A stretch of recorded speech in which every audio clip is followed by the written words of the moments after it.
మరి కోనరావుపేట మండల పరిధిలో ఉన్నటువంటి మల్కపేట రిజర్వాయర్ను గౌరవ పార్టీ అధ్యక్షులు దేవయ్య గారి అధ్యక్షతన మరి సందర్శించడం జరిగింది.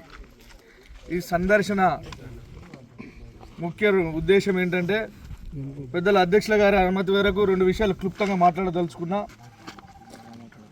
గతంలో మరి గత 2 రోజుల క్రితమో 3 రోజుల క్రితమో కాంగ్రెస్ పార్టీ నాయకులు వచ్చి అగో పంపు పోస్తుంది, ఇగో నీళ్ళు వస్తుంది, మండలం అంతా సస్యశ్యామలమవుతుంది, మీరు చూడండి అని ఫోటోలకు పోజులు ఇచ్చినటువంటి సందర్భం మనం అందరం చూసినటువంటి విషయాలు.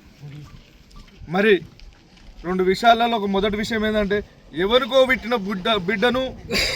పుట్టినటువంటి బిడ్డను నా బిడ్డ అని ముద్దాడినటువంటి చందంగా కాంగ్రెస్ పార్టీ నాయకులు చేస్తున్నారని నేను మీ అందరికి తెలియజేసుకుంటున్నా.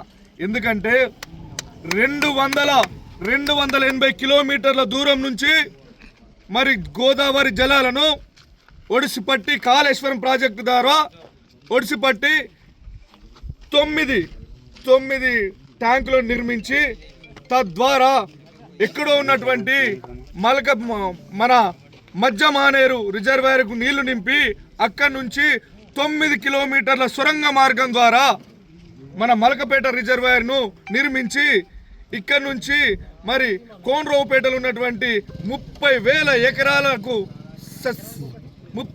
ఎకరాలకు సస్యశ్యామలం చేయాలని సదుద్దేశంతో ప్రాజెక్టును సుమారు 500 కోట్లు వెచ్చించి నిర్మించినటువంటి ప్రభుత్వం గౌరవ కేసీఆర్ గారి ప్రభుత్వం కాదా?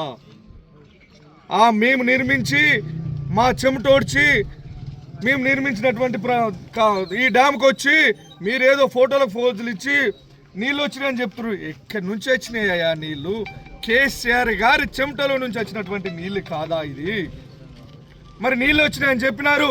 ఈ యొక్క ప్రాజెక్టు సామర్థ్యం 3 టీఎంసీలు. ఇప్పటి వరకు ప్రాజెక్టు పూర్తి స్థాయిలో నిర్మాణం జరిగి 1.5 ఏడాది గడుస్తుంది. గౌరవ ముఖ్యమంత్రి కేసీఆర్ గారి చేతుల మీదుగా ప్రారంభోత్సవం జరగాల్సినటువంటి ఈ ప్రాజెక్టు మరి ఎలక్షన్ కోడ్ వల్ల ఆగిపోవడం జరిగింది. అప్పటికే 1/2 టీఎంసీ నీళ్లు నిలువ ఉన్నటువంటి పరిస్థితి.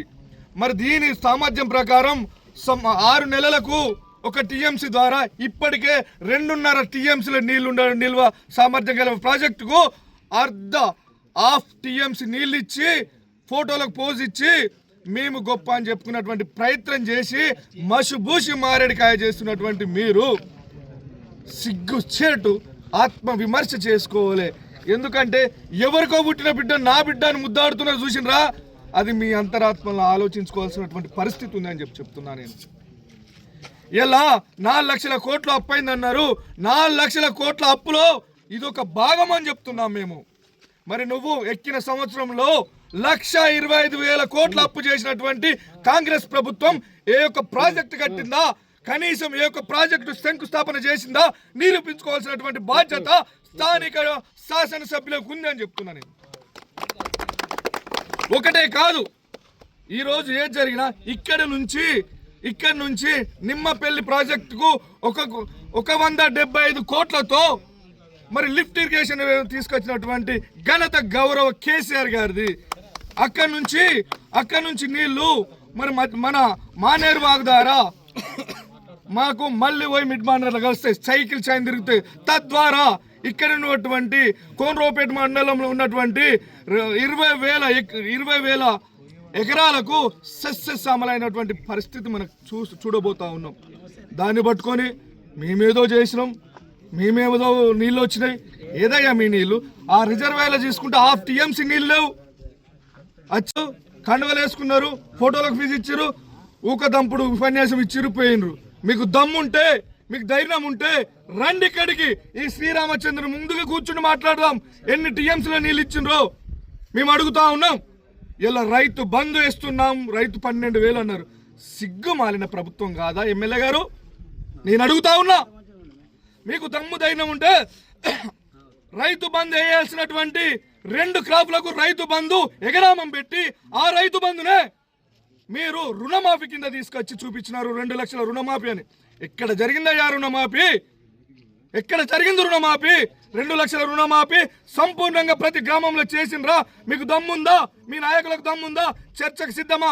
మీరు ఎంచుకున్న గ్రామాలకు మా కార్యకర్తలు రావడానికి సిద్ధంగా ఉన్నాం. చూపించగలుగుతారా? ఒక సంవత్సరానికి ఒక పంటకు మీరు ఇవ్వాల్సినటువంటి రైతు బంధు 14,000 కోట్లు మీరు ఇవ్వాల్సినది. అది రెండు పంటలకు మీరు ఎకనామం పెడితే 28 కోట్లు అయింది. ఆ 28 కోట్లకు ఇంకో 10 కోట్లు కలిపి 38 కోట్లతో మీరు రుణమాఫీ చేసిరు తప్ప రైతులకు ఇచ్చిరా మీరు అంటున్నా. నిజంగా రైతులు ఆలోచన చేయాలి. మీరు రైతులు ఈరోజు రైతులు ఒకటి గుండె మీద చేతేసుకొని ఆలోచించాల్సినటువంటి సందర్భం ఉంది. అధ్యక్షుల వారు అనుమతిస్తే 2 విషయాలు మాట్లాడదలుచుకున్నా నేను. ఎప్పుడయ్యా మన తెలంగాణ ప్రభుత్వం ఏర్పడక ముందు రైతులారా ఒకసారి స్పష్టతగా గమనించండి. గుండె మీద చేతేసుకుని విశ్వాసంగా ఆలోచించండి. 12 గంటల కరెంటు మనకుందా? రైతు బంధు అనేది మనకుందా? రైతు బీమా అనేది మనకుందా? ఆడబిడ్డలకు పెన్షన్ ఇవ్వాల్సినటువంటి బాధ్యత ఉందని మనకుందా? ఎక్కడుందయ్యా? గౌరవ ముఖ్యమంత్రి గారు కేసీఆర్ గారు మన తెలంగాణ వచ్చిన తర్వాత ఇవన్నీ మనకు అడగకుండా చేసి పెట్టినటువంటి సందర్భం. తల్లురారా, మహిళలారా, అక్క చెల్లెలారా, మీకు ఒక్కటి విజ్ఞప్తి చెప్తున్నా. స్థానికంగా వచ్చేటువంటి స్థానిక సంస్థల ఎలక్షన్లో ప్రతి ఆడబిడ్డకి 2,500 రూపాయలు ఇస్తా, ఇవ్వకపోతే చెప్పు షీపురు అందుకొని సంపన్నారు. మీరు చెప్పు షీపురు రెడీగా పెట్టుకోవాల్సిందిగా మీ అందరిని విజ్ఞప్తి చేస్తా ఉన్నా. పెద్దలు మాట్లాడేది ఉంది, ఇంకా వారు మాట్లాడవలసిందిగా విజ్ఞప్తి చేస్తూ నాకు అవకాశం ఇచ్చినటువంటి పెద్దలకు